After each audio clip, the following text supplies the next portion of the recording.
Assalamualaikum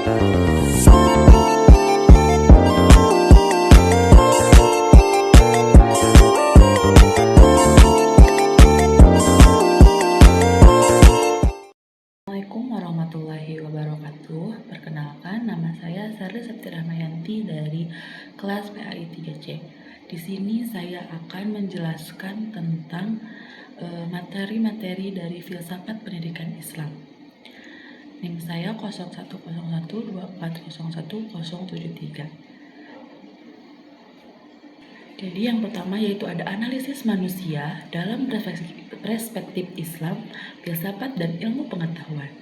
Dalam Islam, manusia adalah makhluk ciptaan Allah yang paling sempurna karena dibekali hati, ruh, akal. Akal itu membuat manusia mampu berpikir, hati mampu membimbing pada nilai baik dan buruk, serta ruh menghubungkan manusia dengan Allah.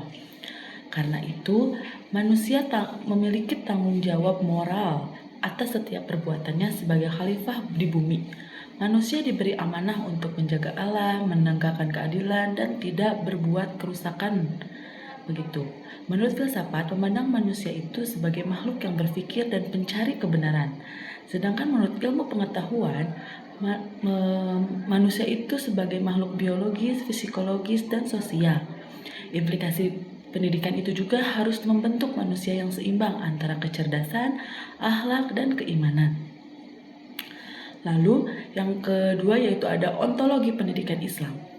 Apa itu ontologi? Ontologi yaitu membahas hakikat pendidikan manusia dan ilmu pendidikan Islam. Dalam ini, proses membimbing manusia agar hidup sesuai ajaran Islam dan berlangsung sepanjang hayat.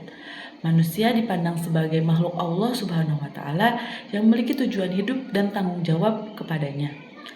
Ilmu dalam Islam bersumber dari Allah dan harus digunakan untuk kebaikan, bukan untuk semata-mata kepentingan pribadi atau duniawi.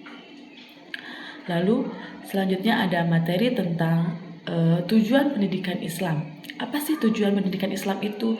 Tujuan pendidikan Islam itu membentuk manusia yang beriman, berilmu, dan berakhlak mulia.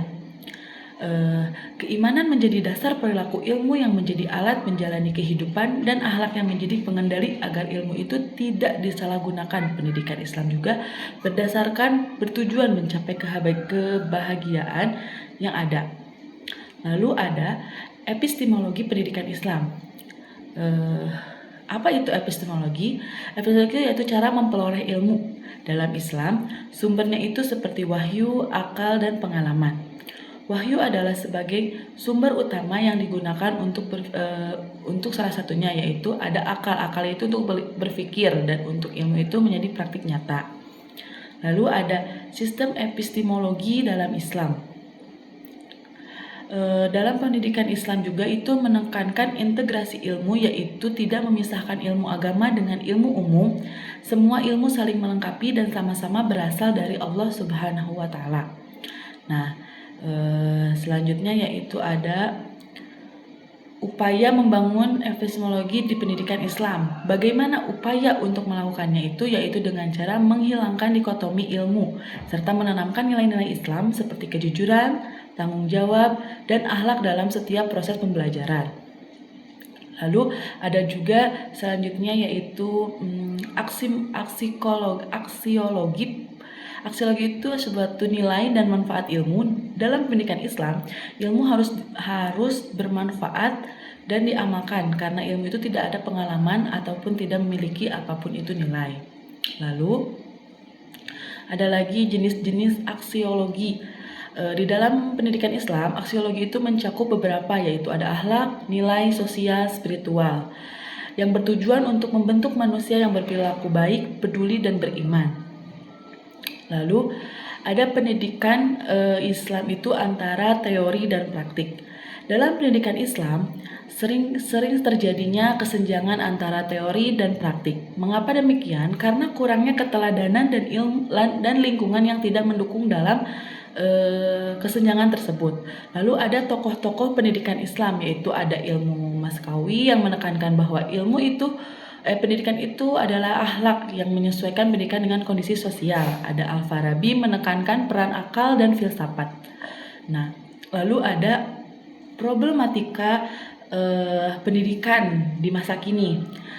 Untuk pendidikan di masa kini itu adalah suatu hal yang sangat krisis akan akhlak dan lemahnya dalam peran keluarga yang ada di dalam dunia pendidikan saat ini.